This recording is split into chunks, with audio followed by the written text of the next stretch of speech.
рәміздер мемлекеттің тәуелсіздігін білдіретін символикалық айырым белгілері. Жаңа әлемдегі жаңа Қазақстанның бүгінде құдіретті күші ел бірлігінде, ұлттар татулығында жатыр. 1992 жылдың маусымның 4-інде тәуелсіз Қазақстанның жаңа мемлекеттік рәміздері ту, елтаңба, әнұран бекітілді.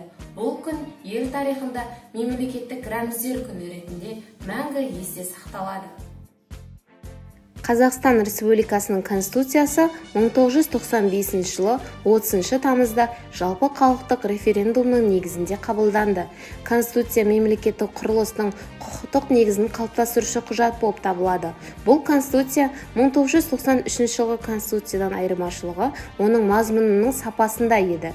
Жаңа Конституцияға алғаш рет азаматтың құқығына қатысты ғана емес, адам дүниеге келген сәттен одан ажырамас құқықтарына да қатысты нормалар енді. 1992 жылы мемлекеттік ту бекітілді. Тудың авторы суретші Шәкен Ниязбеков. Бірыңғай көк көгілдір түс төбедегі бұлтсыз ашық аспанның биік күмбезін елестетеді және Қазақстан халқының бірлік, ынтымақ жолына адалдығын аңғартады. Бұлтсыз көк аспан барлық халықтарда әрқашанда бейбітшіліктің, тыныштық пен жақсылықтың нышаны болған.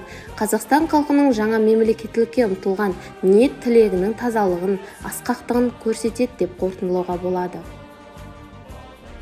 Көгілдір түсті туымызбен бірге ортасында шаңырақ бейнесіндегі алтын сәулелі күн орныққан елтаңбамыз бүкіл әлемге Қазақстан Республикасы аталатын жаңа тәуелсіз мемлекет бейнесін паш етті. Егемен Қазақстанның бүгінгі елтаңбасы Жандарбек Мәлібеков пен Шотау Уәлихановтың жемісі болып табылады. Мемлекеттің елтаңбаның негізі шаңырақ. Шаңырақ мемлекеттің түп негізі отбасының бейнесі. Тұлпар дала дүлдүлі, ер азаматтың сәйгүлігі. Желді ескен жүйрік аты.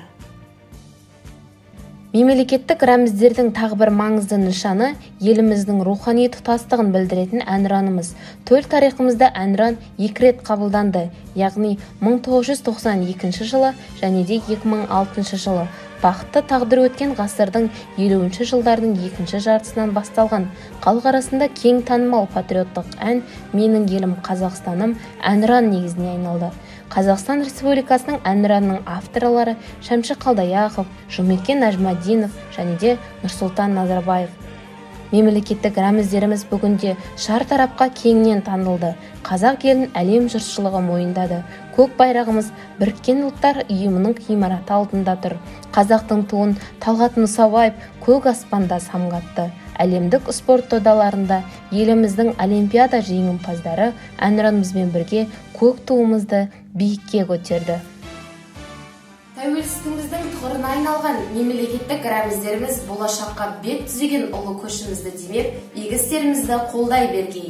Әрдайым еліміз тыныш, халқымыз аман, рәміздеріміздің мәртебесі биік болсын. Бүгінгі виртуалды экскурсиямыз осымен аяқталды.